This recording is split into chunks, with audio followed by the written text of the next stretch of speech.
So, it's needle holder, thumb, ring finger, middle finger on the angle, index finger on the body for stability.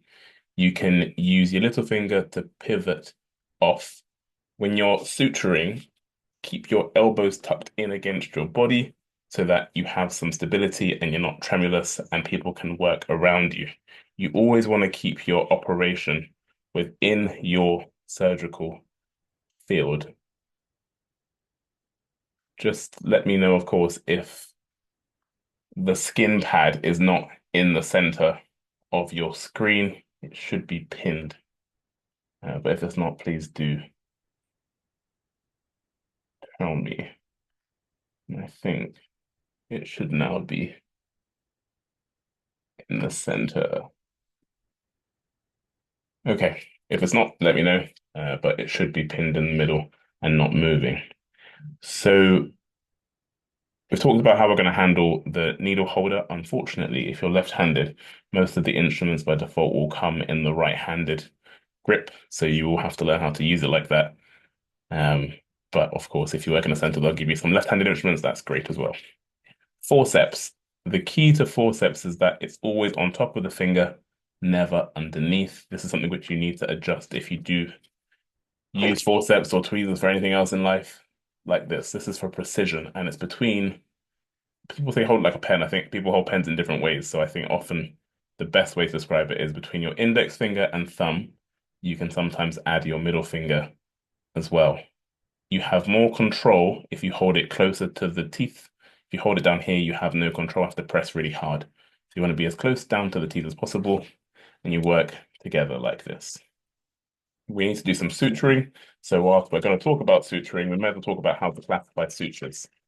Two ways. We have monofilament sutures, such as PDS, and braided sutures, such as silk. But you can also classify them as dissolvable and non-dissolvable. Lots of different options, but that's how you classify them. Monofilament or braided, monofilament being one strand, braided being multiple strands, and then dissolvable, non-dissolvable. Some sutures dissolve faster than others, such as Vicro repeat is really fast, Vicro is really slow, and it all depends on the wounds you're using. We're going to start by doing some simple interrupted suturing, and we're going to talk about how to tension our knots and common pitfalls when people are doing simple interrupted suturing. Start by opening our packet, our suture packet, open the packet, however it wants to be. Different packets have different ways of opening. But here's the key. Obviously, if you're in theatre, the scrub nurse or theatre practitioner will mount it for you. That's going to be this way. You mount it 2/3 along the body. There are names for all these things. So you have the point, the body, and the swage. The swage is where the suture attaches to the needle. You don't grab it at the swage, you don't grab it at the point. It's 2/3 along the body from the point to the swage, just about there. And the real tip is that the needle must go in the very end of the needle holder, not further down. You have more flexibility when it's down here.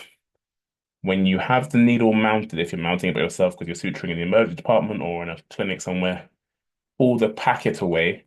Don't pull the needle away. Pull the packet away. If you have it mounted straight away, you can start suturing straight away. You're going to stitch towards yourself because that's the quickest way. People talk about going in at 90 degrees. That's this angle. So not like this, but it has to go in like this. If you find that your wrist, based on how the position of the wound is, will not rotate and that's uncomfortable, the other grip is the palmed grip. That's this. So you can either hold like this or like this to make it palmed, but essentially your fingers are not in the needle holders. So this way you're holding over this ring of the needle holder with your middle ring and little, and your thumb and index are holding the body of the needle holder, and you're just rotating like this. The mounted way, you're like this. When a wound is like this and the edges are well approximated, you do not need to come out in the middle. Just go straight across. And it's the rotational movement. You're just going to put a stitch in.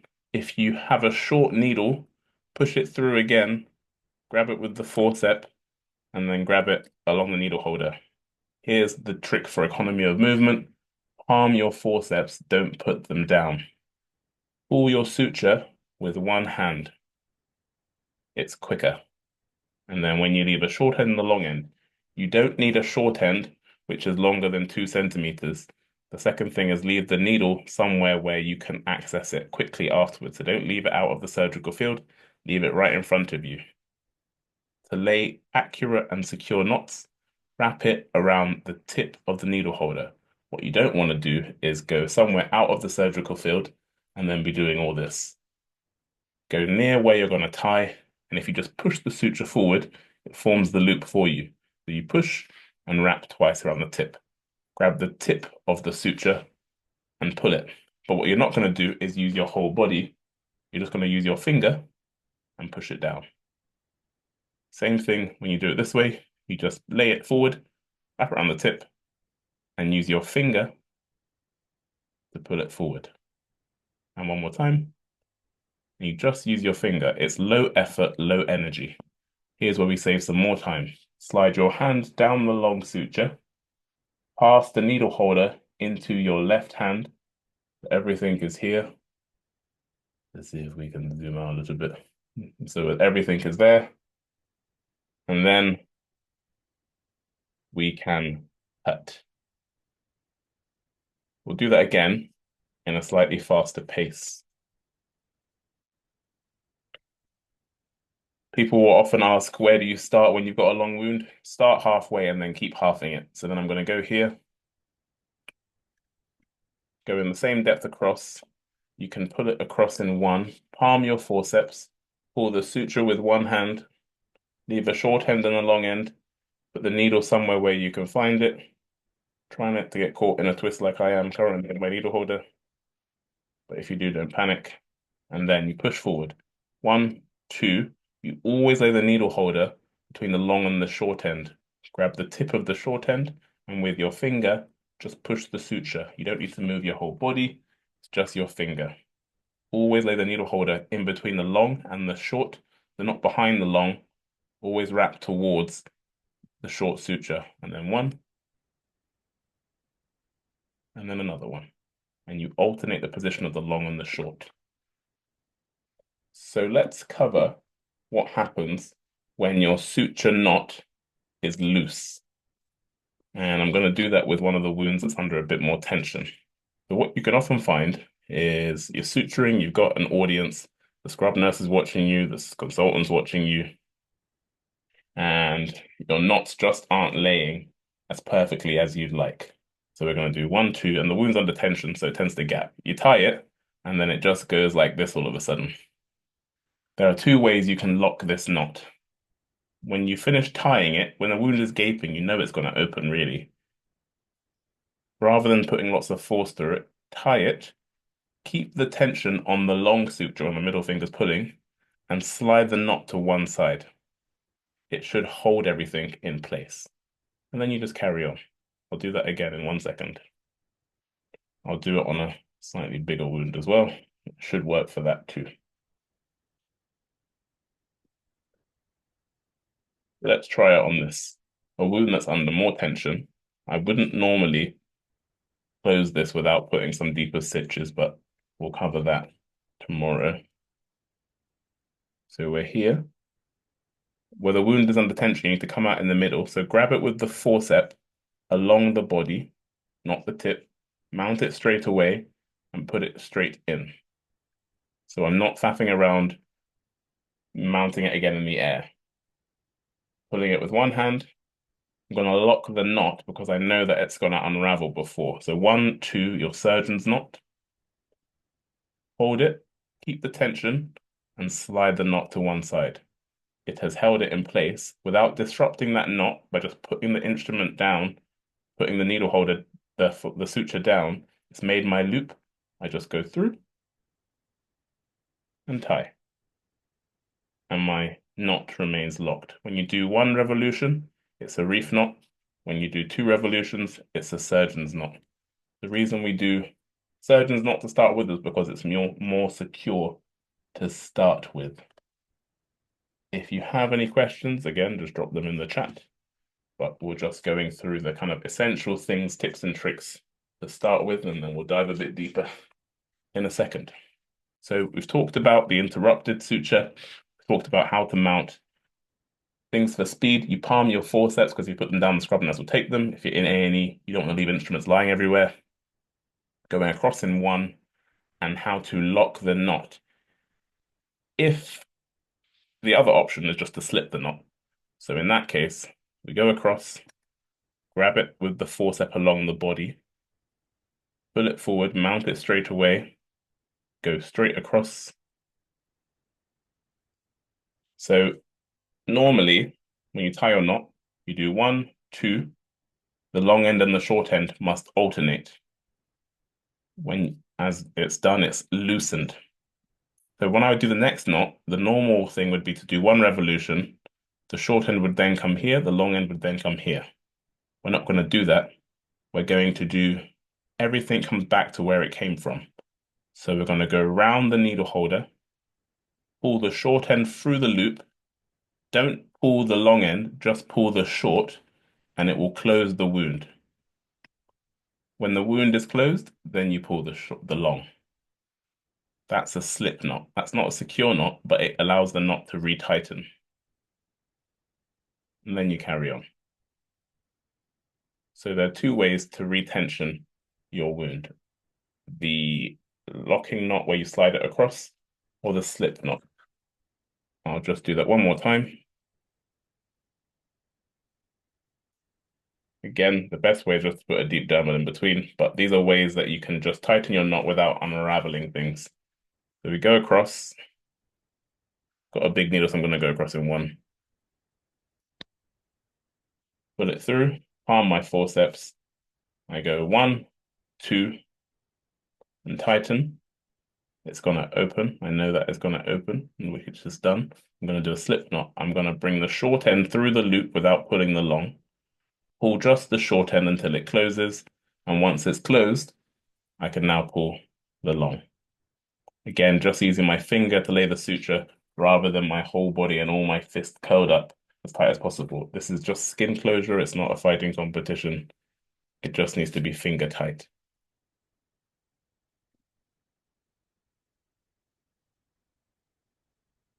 Whilst we're there, we can do one more technique, which is a bit more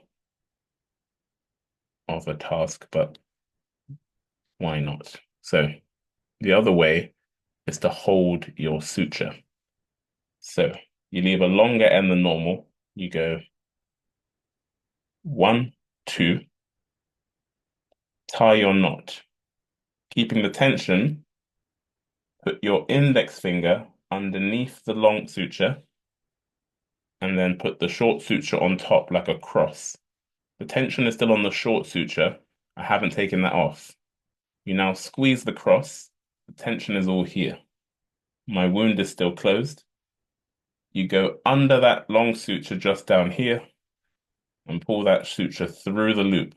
The tension is still under here, so I can let go and nothing's going to happen. I now take all that tension and lift up, and it remains tight. I'll do it one more time.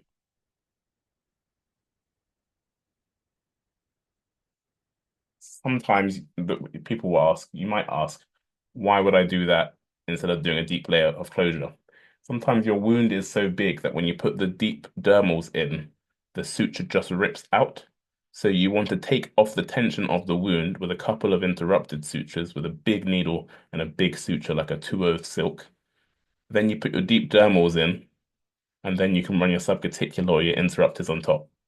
This is why you might put these sutures in and might use these techniques. It's just to take off some tension so you can start closing your wound normally. And then when you finish closing it, you cut these out. I'll just do that technique again with a very short suture. And if you have any questions, do just post it in the chat. But this will be available afterwards for rewatch. You'll get the link after. So 1, 2, as per norm, tighten it. My hand is now on top. I flip my index finger underneath the long suture, make a cross, and squeeze the cross. so that the tension is now under my finger. This is the long suture here. I'm going to go under it and pull the short suture through. I've still got the tension.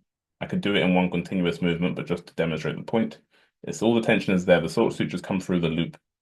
Pull the short suture, take the tension. The wound should remain closed so I can let go with my other hand, like a magic trick, isn't it? And then you pull the long suture down, tighten the knot, and then you do your last knot. If you're using a braided suture, you can do between 3 and 4 knots. If you're using monofilament, you use 4 to 6. That is your exam answer. But if you're just suturing a skin, whether using monofilament or braided, 4 knots is fine.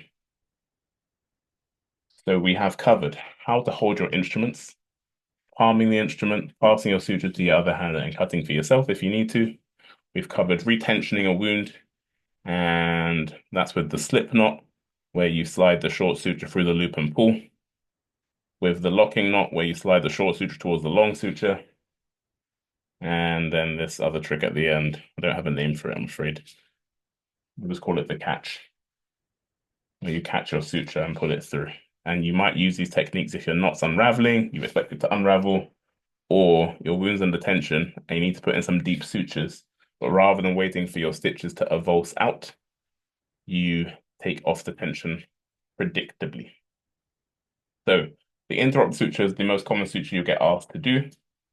The other suture, which is going to be commonly asked to do with you, where you have a long wound, you might just want to do a continuous suture. It's a nice suture because you can use a dissolvable suture or non-dissolvable, but it closes long wounds and you can closes long wounds and you can, if you've got bleeding skin edges and you haven't got, so just dermis, so epidermis, dermis, and then your deep blood vessels. So it's not blood vessels deep inside that need cauterizing. It's just oozing skin edges, patients on anticoagulation. You might just want to do a continuous suture because it's hemostatic. People say that if you do a continuous suture and one suture breaks, the whole thing weakens. Okay, so do it in sections. Do a continuous suture up to here, continuous suture up to here, tie it off and do another one up to there. That kind of solves the problem. But if we're just keeping it simple, the continuous stitch, just going to get a suture that you can see easily, and then I'll do it.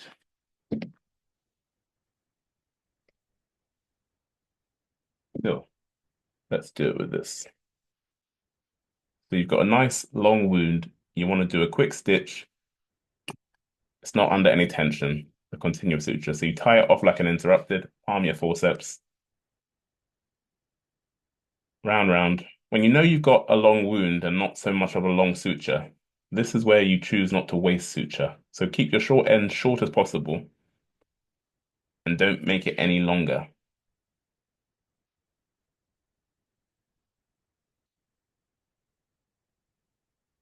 So the language of cutting sutures, when you're assisting in theatre, if both sutures go up in the air, you cut both. If one suture goes up in the air, you cut one. If it's not clear, confirm with the person.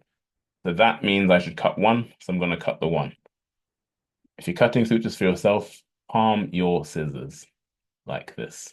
So your dominant hand, that's going to do the suturing as well. Take your scissor first, thumb, ring finger.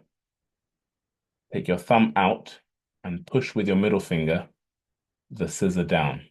I like to keep my scissor over here because if I keep it here, I'm more likely to impale myself. So I like to keep it on the side because it's a sharp scissor. This is an iris scissor. You can get the curved Mayos or the curved iris, which are more blunt, but with the iris, I like to keep it here. And then my needle holder goes on top. And now you continue suturing continuously. So getting this right can be a bit tricky in terms of spacing. I often find you have to go out further than you expect. Let me just get this up, please. So this is now about speed. How do you do this fast? You push it through, grab it with the forceps, mount it straight away where you want it at the tip of the needle holder, and pull. And then you're ready to continue suturing. Go across in one, because the wound's not under any tension. Pull it with the forceps, mount it straight away. The real key is do not grab the tip of the needle because you will blunt it and it will get harder to pass through as you go. So you grab the body. So where I'm actually grabbing it is here. The tip, you can't see it from the distance, but from here, I grab it here. Tip is on the side of it. It's like that. And then I mount it straight away. And then we keep going. So you go across. You can push it through in two. So if I was to grab it there, I'd blunt it. So I'm going to push it through again. Grab it with the forceps. Mount it straight away. Another pitfall that people make, you push it through, grab it, and then you go through the loop and mount it. If you do that, you get caught in your suture. And then you have to go like this, and then like this, and then it gets a bit messy, and then it gets nervous, and then you drop it, and then it becomes a whole thing. So just anticipate and really watch your suture material and where it's laying. You're just going to go across, push it through, mount it straight away, and pull. And it really can be quite quick.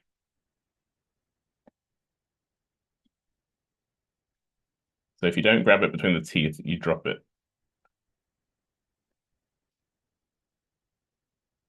I'm going to tie it off now because I'm probably going to run out of suture. But if you do drop it, you can still mount it straight away and then you can palm it.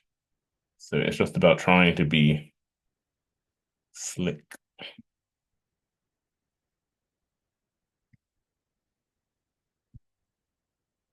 Forcep isn't grabbing so well, but that's okay. We continue. I'm going to finish it and I'm just going to let you watch me struggle with the tying at the end, but that's okay. So when you get to the end, you treat the loop like a single suture. So pretend this is one short suture and that's your long. So you do 1, 2 around the tip, pull it. I'm going to do a slip knot because it's loosened a bit. I'm going to bring the short end through, pull just the short end, and then pull the long.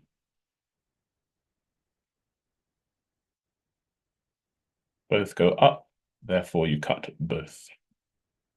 And that's it. So the continuous suture. Really good for long linear wounds. The other option for this is the subcuticular or the intradermal. Again, if you have any questions, do post it in the chat or show me on your video screen. Otherwise, I'll just keep on, but you're more than welcome to ask any questions if you so desire and feel brave enough.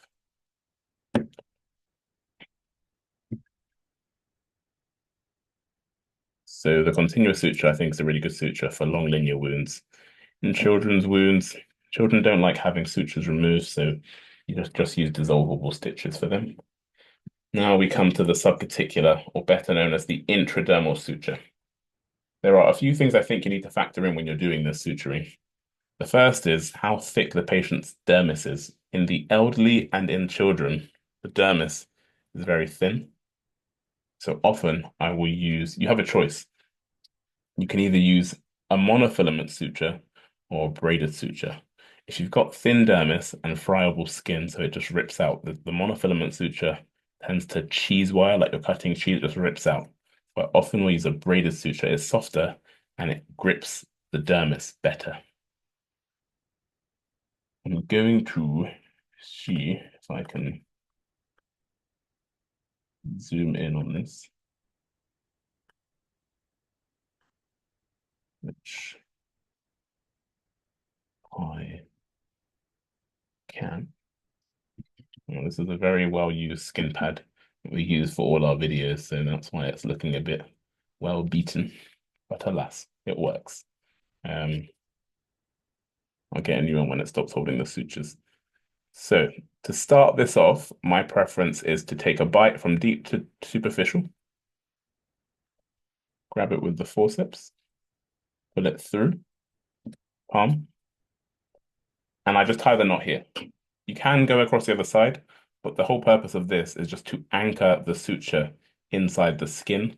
There shouldn't be any tension on the wound already. If there is, like the other gaping ones further down, you put a deep dermal in. So just anchor it by putting a suture in deep.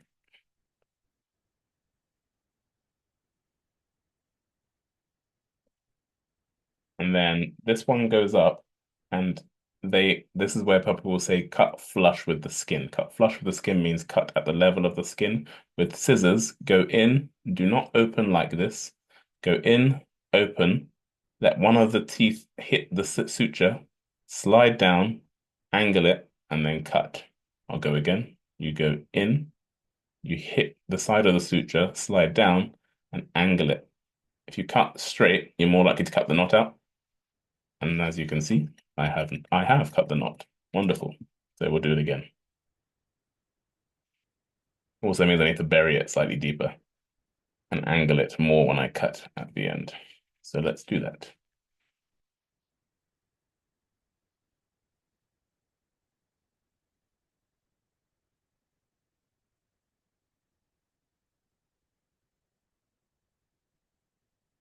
Surgeon's knot, just my finger rather than my whole body twisting. Just my finger and just my finger. Just the one suture up, go in, angle it, hit, angle, and cut. Let's try that again. And it's holding. So now we'll continue. So the next tip for the subcuticular is you need to go back on yourself, because if you miss the apex, there'll be a gap at the end. You may have gaps in the suture when you're doing it, but you can cover that at the end. But the key is to try and reduce that. So I go in at the apex, back on myself. It's a horizontal bite in the dermis. You push it through. I think this is probably the most important part to get right to start with. And then you do the same thing on the side closest to you, above your previous suture rather than at the same level, because this is a cutting or reverse cutting needle. If you go through your knot, you will cut your knot out. You have to do it again. But that can happen. So this is what you want to see. You want to see that apex completely closed. You now need to go in opposite directly where you came out. Some people say go back yourself a little bit. I think opposite is fine. I'm going to zoom out so that you can see the change in my hand position as I do it. So my wrist is not that flexible. I can't get comfortably to supine without some discomfort. So I often have to palm. I palm the one going away from me, and I go into this grip to get this angle so that the trajectory is like this, and then I curve it down. So I go in, rotate it. If I was to come out, I come out here, but I'm going to rotate it and come through here. I push in, thumb, ring finger, disengage the ratchet, mount it with the forceps, pull it through, mount it straight away down here, and then pull the suture. Go in opposite where I came out, my fingers are mounted. Grab it with the forceps, pull it through, mount it straight away, pull it forward. If I pull, it should look, let's zoom in, let's criticize my work, but I think it looks pretty good. Then we do the opposite one. I'll zoom out again so you can see how my hand position goes. It's a really common suture, but it's one that people often get wrong. In terms of depth, you're going as superficial as possible without coming out in the epidermis. So you can't see it on top, so it's great. Mount it straight away and pull. As you're pulling, you're seeing where the suture's coming. Reflect it back, do not pinch, and just go in as superficial as possible. I'm not leaning in to see it. I just know I'm going as superficial as possible without coming out on top. Grab it with the forceps, pull it through by following the curve, don't pull straight. Mount it straight away and pull. And now I need to go in just over there. And I just seamlessly switch between the two grips for forehand and backhand. As we're getting to the end, you're going to need to think about tying it off. Let me just move this way. So when we get to the end, I'm going to show you the Aberdeen knot.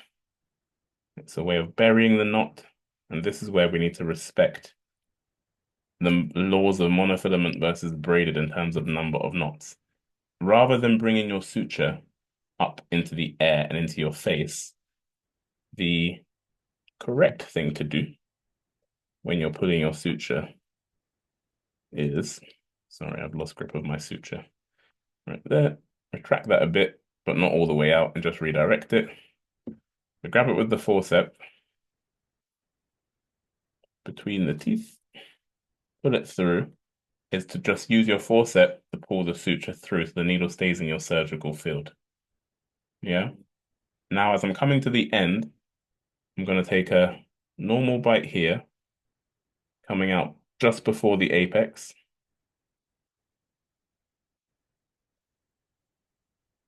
Pull it, forceps, and on the opposite side, I'm going to go slightly deeper because I need to anchor this deep and do a buried knot.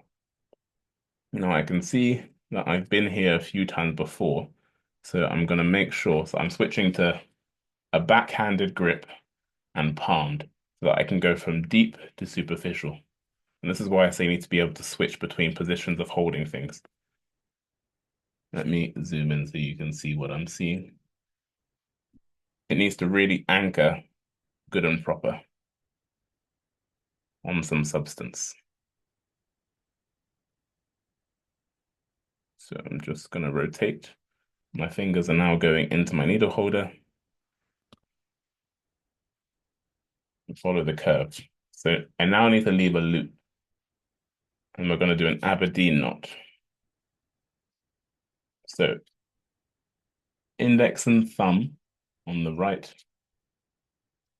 just the long suture on the left. You hook the long suture through the loop and you pull the under suture to let the knot slide in and go down. It anchors it down, but you don't let the needle go back through. I'll do a couple more zoomed in, then I'll zoom out. You pull and then pull the under suture. Don't let the needle come through the loop and watch the knot slide down. One more zoomed in, pull the suture through, pull the under suture, and then I'll just zoom out for you.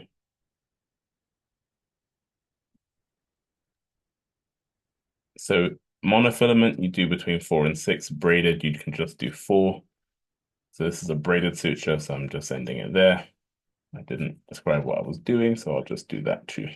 So now you've done your knots, you bring the whole suture plus the needle through the loop and let everything go down. Assess your wound, see how it looks. And then you need to bury your knot. So as I can see, I'm going to have a gap at this end because I didn't quite get all the way to the apex, but that's fine. So just bury it somewhere deep inside, ideally through the apex, out on the edge, and that makes this knot go into the wound. You can't see the knot anymore.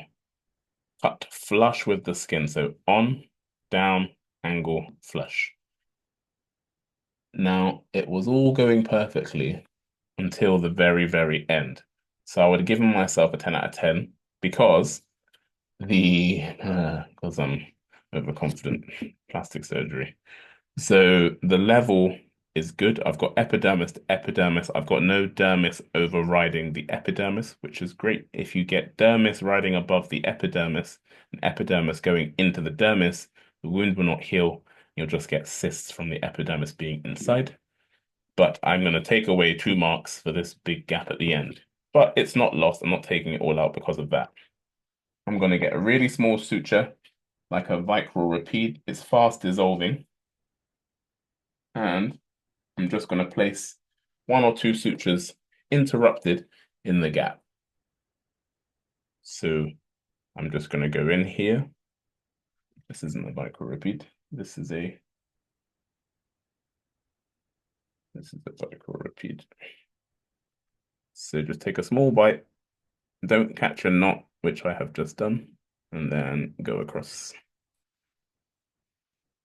Palm your forceps. 1, 2.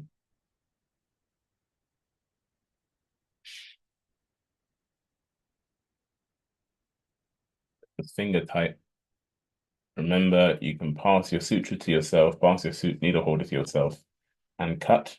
If you have an assistant that's about to cut for you, whilst you're holding your suture material up, what you can do to make your life a bit quicker is slide your left hand down towards the needle. So by the time you reach it and they cut for you,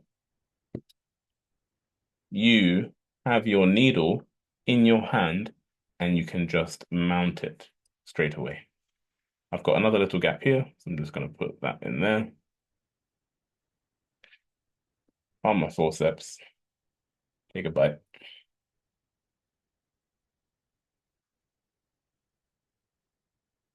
Bring everything together and cut. In terms of needle safety, so when you're done with a suture, you really have to be sure. So if you're done with the suture, but you're going to use it again, turn it towards the body of the needle holder, but not into the teeth. And then that way, no matter what anyone does with their fingers from clumsiness, no one gets sharp injury. If you're completely done with it, you can put the teeth, the tip of the needle into the jaws of the needle holder. And that way, if it crushes it, so be it, it will blunt it, and that's fine. But either way, no one gets hurt. Just be careful not to push it too far forward so that someone gets cut on that side. The dog ear. So, what's the best way to recreate a dog ear? It's a bit hard to recreate a dog ear on this model, but I will do it on another model, or I'll make one in a second. So I'm going to switch models now, and we're going to cover some of the other essentials. We're going to cover how to make an incision, and we're going to cover mattress suturing. Cool. You need to know how to mount your blade.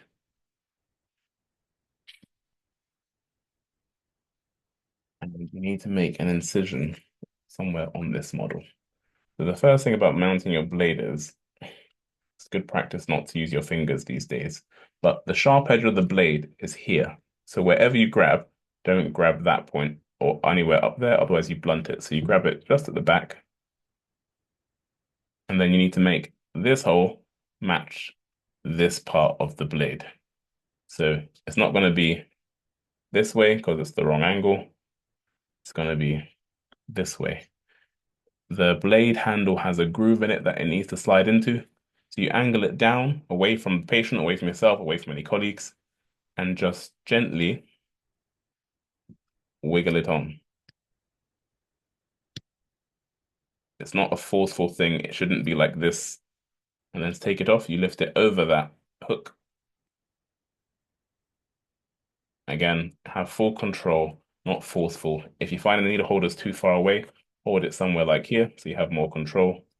Angle it down and push. When you're making an incision, well, first thing is, in plastic surgery, we always have to draw a line because in that way you always cut in a straight line.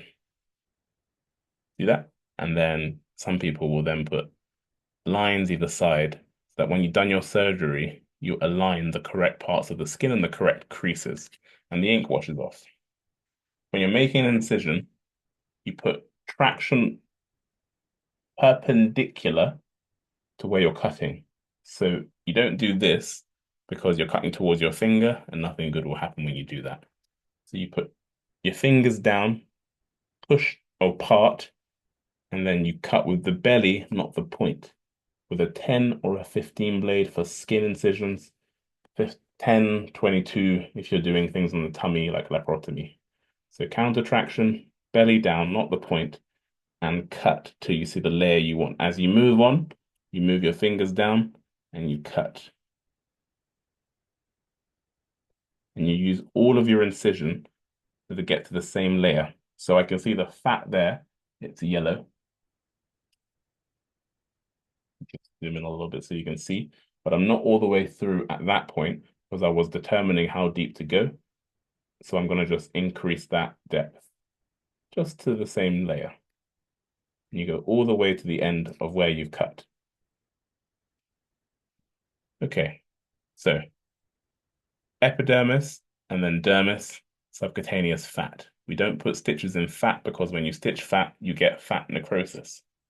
I'm going to do the mattress sutures. We're going to start with the horizontal mattress. The horizontal mattress is a really good suture for wound edge eversion. And just finding a suture that you can see easily. Let's use some 3O silk. So this is how you would take out this suture from the packet. You open, and you can see the swage, the suture, and then the body. I know that I need to mount it somewhere along here. Let's look at in a bit more detail about the suture itself, eh? So it tells me it's 3O. 3O is the strength required to break the suture. It is not the size of the needle. The size of the needle is here in millimeters, so it's 2.6 centimeters on 3/8 of a circle. So 3/8 of a circle tells you about the curvature. If it's 8/8 of a circle, it means it's a full loop. You'll never get one of those. If it's 1/8 of a circle, it will be more straight. So it depends on how much curvature you want. Sometimes you want more curvature because you're stitching in a deep space. In skin, you don't need that, so 3/8 is fine. And then the real important part is the cutting or reverse cutting.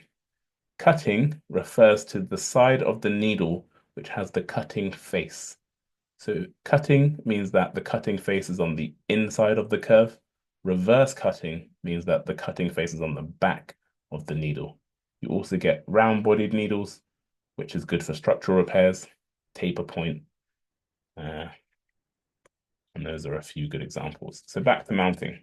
I can see it there. I'm going to put my needle holder at the tips, just where I want it, 2/3 along the body. Take it out of the packet and then pull the packet away, not the needle. I'm going to stitch this incorrectly to try and recreate a dog ear on that end, but here I'll do it properly. Let's zoom in. So the horizontal mattress, it starts by going in like an interrupted. As I mentioned, you don't want to stitch the fat because we're just stitching skin. Go in opposite. I need to do another stitch, so I'm going to grab it with the forceps, mount it straight away. Well, I'm not going to mount it straight, I'm going to reverse it. So I'm going to pull it through. You can't see that, so let me come back this way and zoom out. There's two techniques you can use to reverse a needle. The first is to just push opposite and the needle will rotate. And that only works because you've got tension and traction this way from the suture being attached to the skin. If you just go towards the suture where it came from, the needle will rotate. You mount it where you want it, 2/3 along the way, and then it's at the direction I want. Remember I said don't let your needle come above your face and leave your surgical field. If you look at my hand position, it's going to be very awkward getting to that angle. If you can see my face on the other screen, I'm literally tilting my body to the right. So in this instance, I need to palm. For me and my wrist, that's pretty stiff. I need to palm my needle holder so I can get that 90-degree angle and go through.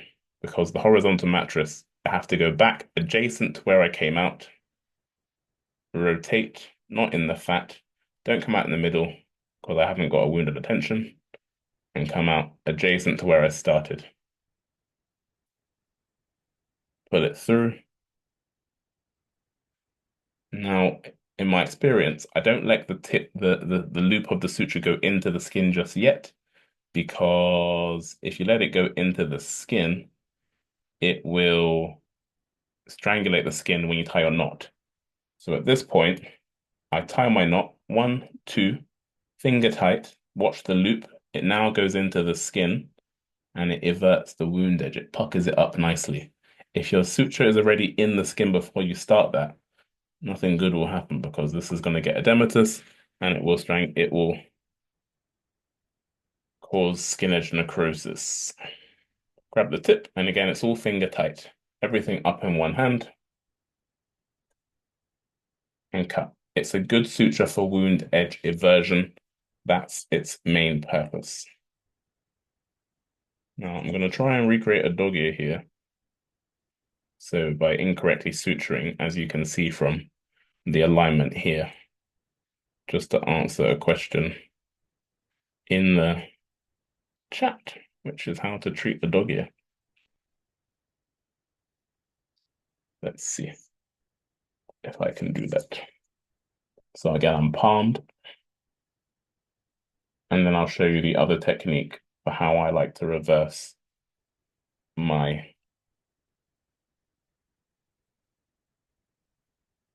needle. I'm not sure this will work, but we'll see. So this is that technique I was doing earlier. The other times I use it is when I've got a long suture end and I'm going to tie my knot and I'm going to have to go looking for it. So I will just pull it across my finger, and then just grab it.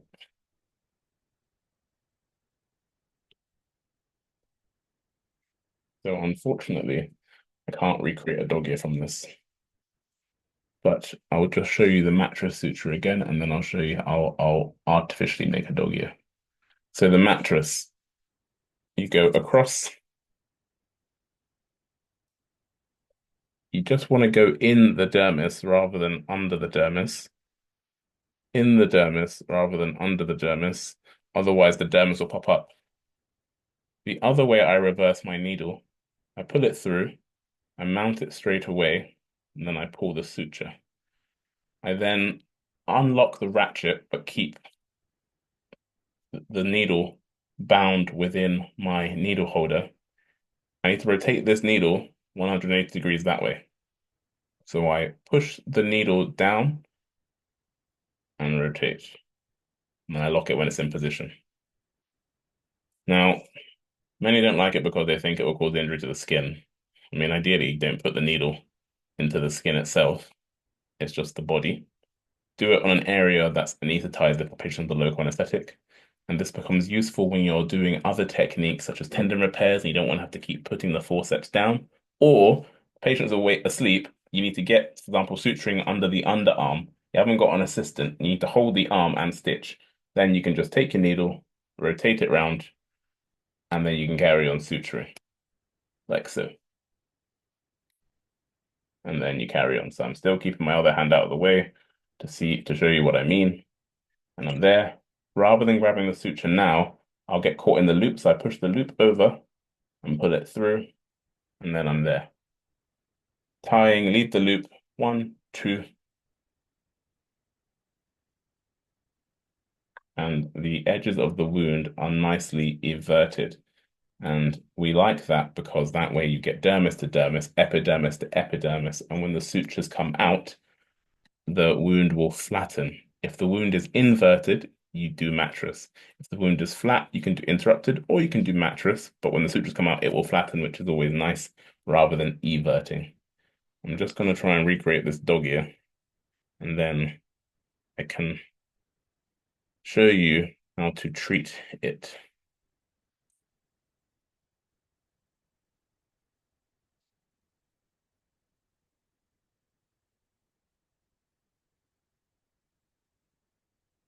So a dog ear is a standing cone, which is an excess of skin on the skin edge. I'm not really succeeding in the dog ear, but I'll tell you how I treat it. So the dog ear would be something like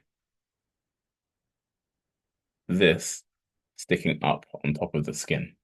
There's a mismatch. There's too much skin on this side in terms of length and a little bit of skin on this side. So the only way to treat it, so you've got an excess of skin in length on this side and an excess of skin in width as well. This one is shorter. So the only way to treat it is to lengthen this side. So you cut down. And then my preference is to then overlap the excess and then you cut off what is excess. So in this case, I've artificially made this dog ear. So when I cut this excess off, it's gonna look like it's short of skin. But in a true dog ear, there's more skin here than there is here. You just lay it over, and where you can see it overlaps, you just cut off that excess of skin. Like so. As I said, because this is an artificial dog ear that I've made, is now short of skin, but the principles apply. So then if that was a true excess, it would be sitting in this position, and then you can just get some interrupted stitches and place them like so. For completion, I'm going to show you the vertical mattress and the locking mattress because you can't learn the mattresses and not learn these. So the vertical mattress, I like it for punctate wounds. So for wounds like maybe this, they're nice and small and you want to evert them. So you go across, just in the dermis. No, that's not in the dermis. If things aren't right to start with, correct them early. Don't wait till you've ruined it at the end and you know it's not going to work. Just correct it as you go.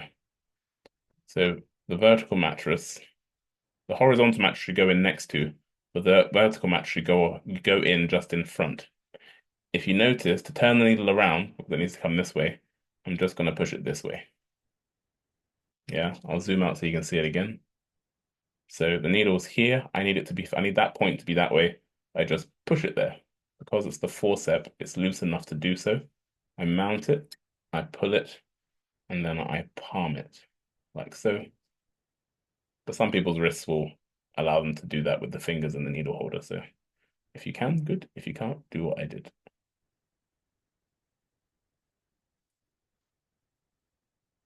And then same thing, leave a loop, finger tight.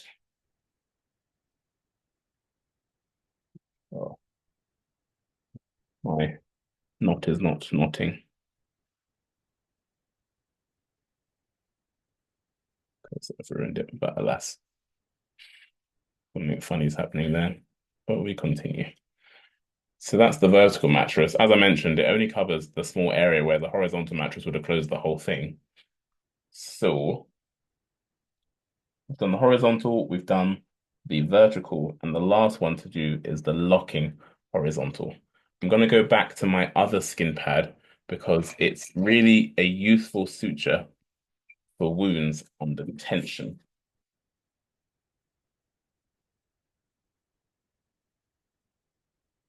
So you need a reasonable sized suture. I'm going to open this silk suture. Again, it's another technique you use to partially close a wound like this if you need to put some deep dermals in, but it's under too much tension, they're going to rip out. But you could also use it for a slightly ajar one where you might get away without putting any deep dermals. But let's use it on here to really emphasize the point. So the locking horizontal mattress, also known as the Summerlad stitch. You go across. We're going to turn it, mount it, and then pull it. We're palmed. We're going in back adjacent to where we came out because it's a horizontal locking mattress. It's a bit too far away, so I'm just going to come out in the middle, mount it straight away, and continue. And pull, palm the suture. Now, we leave a longer loop because we're going to pass the suture through the loop, the needle through the loop, and then pull. For wounds under tension, if you let that loop go in on a horizontal mattress, it always goes in deep anyway. But if a wound under tension, it's really going to get buried. So this keeps the suture out of the skin, reducing the risk of pressure necrosis, and it locks the knot. Same suturing as tying as always. 1, 2. It's not as pretty as the horizontal mattress. It doesn't really do wound diversion. It is really for just taking off tension from a wound and without causing pressure necrosis. So then we cut. I'll do it one more time. This is the locking horizontal mattress.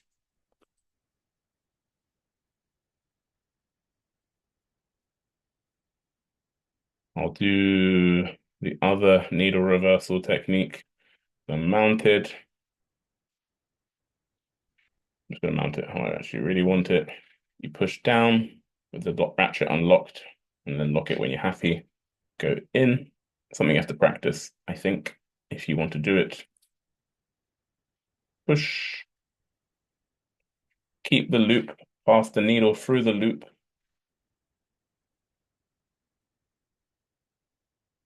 And then you tie as normal. 1, 2.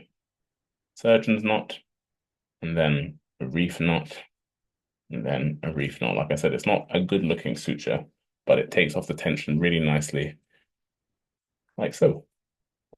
So that was our intro session for the Beginner to Pro series. We've got sessions every day this week, same time, Monday to Friday.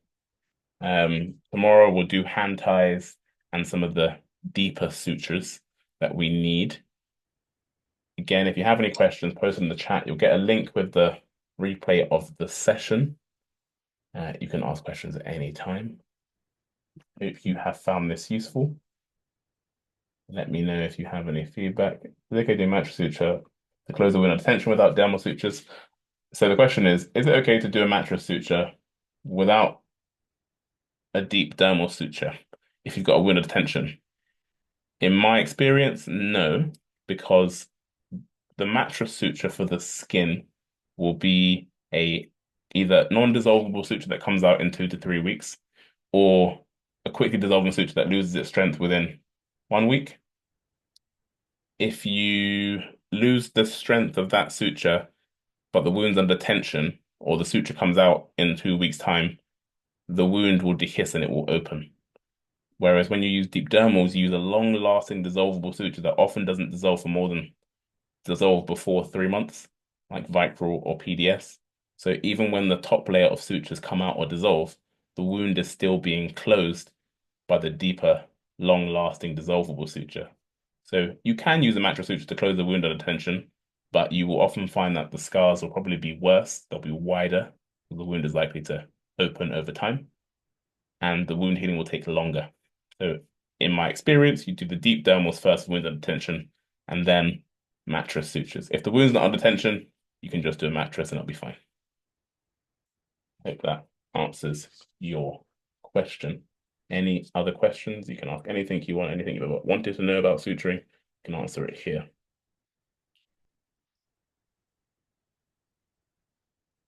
If not, and you're signed up for any sessions later on this week, I'll see you there. Again, you'll get the link for the session